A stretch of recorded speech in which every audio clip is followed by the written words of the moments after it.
This is Hannibal back here from thehannibaltv.com with a daily wrestling news update for you.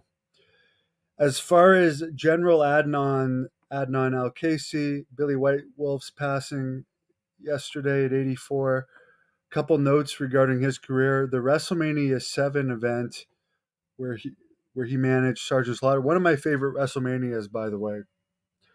Great card top to bottom. The reason why it was changed from the LA Sports Arena to the LA Coliseum, which, by the way, LA is one of my favorite cities in the US, after Phoenix. Only 14,000 tickets were sold in an arena that was going to be set up for about 100,000. So that's why it was removed and switched to the Coliseum, which holds around 20,000. The Ultimate Warrior match at SummerSlam 91. The reason that Vince fired Warrior after the match against Adnan Al-Kaisi, the Iron Sheik, and Sergeant Slaughter, the match made in hell, was because Warrior demanded to be paid equal to Hogan, and Vince didn't want to pay Warrior equal to Hogan. Becky Lynch will not be on the India TV special this weekend that apparently is not going to air in the US or on Peacock because they wouldn't let her go through customs with a torn passport. It's weird that this happened yesterday and the show isn't until this weekend. And that seems fairly petty. So yeah, it wasn't due to terrorist reasons. That was the excuse they used, Dev. But anyways, back to Becky Lynch. I just find it weird that they wouldn't, with WWE's connections, had tried to get her through a different airport because there was still several days to get to India. But obviously, she wasn't that important to the card, and it's just an India card that's supposedly sponsored by Sony. It's only going to be in about an 8,000 seat building. Apparently, according to Dave Meltzer, there's a good chance CM Punk could end up in WWE. Vince McMahon has been very forgiving to people in the past, such as Warrior, Billy Graham, Brock Lesnar, and a long list of others. And there's lots of people that Punk could feud with. And he brought up a valid point that I agree with. It's not like when they didn't want him before, where he hadn't been on TV or done anything. He's been featured as probably AEW's top star for the past year, and definitely the most newsworthy star in AEW for the past year. So he's coming in hot, and he'd probably be cheered. Cody Rhodes jumped from AEW to WWE and has had massive success. So it's a good chance they could take him. It's going to be a decision of Endeavor, Tony Khan, Triple H, and probably people can say what they want. Vince McMahon still has a lot of pull. WWE, by the way, used blood. Apparently, used intentional blood in a match involving Braun Breaker on NXT.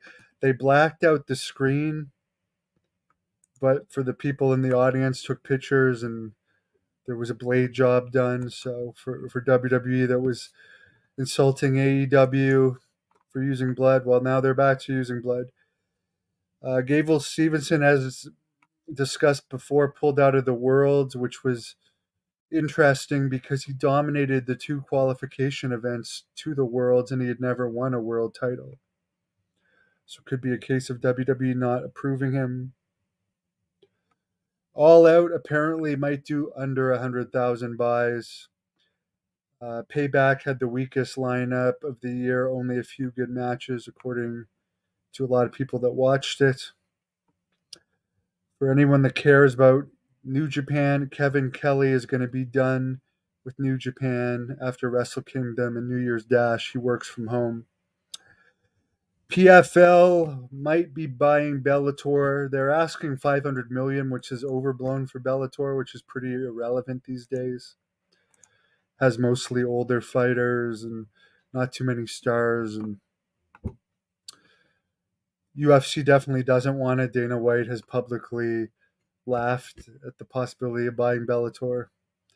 So So, but apparently it's likely to be sold soon. So who knows? The Saudi Arabia Investment Fund recently put a lot of money into the PFL. Yeah, it's too bad Braun Breaker's been stuck in NXT because to me, and I've said this a million times, he should be the one to end Roman Reigns' streak. He has the biggest upside of anyone in WWE right now. Yeah, 500 million is what Bellator wants for a company that the last Bellator match I remember was the Jake Hager one. Who, by the way, I guess he's making way more money in AEW because he never ended up. The last couple fights he had were controversial and far from dominant. He did very well though. He definitely didn't insult the wrestling business or anything, but wrestling's a better decision for him. I don't think, to be honest, as I said, when Honky was Intercontinental Champion, everybody knew the Honky Tonk Man. And people can say wrestling is extremely popular now all they want. I mean, you hardly see wrestling shirts around town. Back in the Attitude Era in the 80s, you'd see wrestling shirts everywhere. So, I mean, also I'm biased because I grew up when Honky Tonk Man was Intercontinental Champion, but I don't even think it's comparable because Gunther just isn't really mainstream known at all.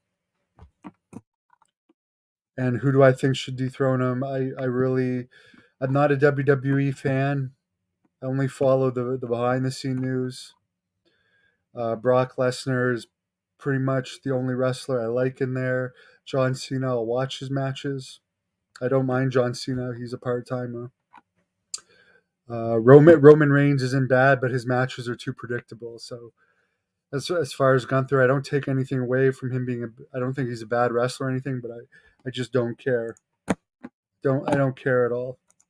I'm more sad about the Honky Tonk Man losing his record, even though he can be a hell of an asshole at times.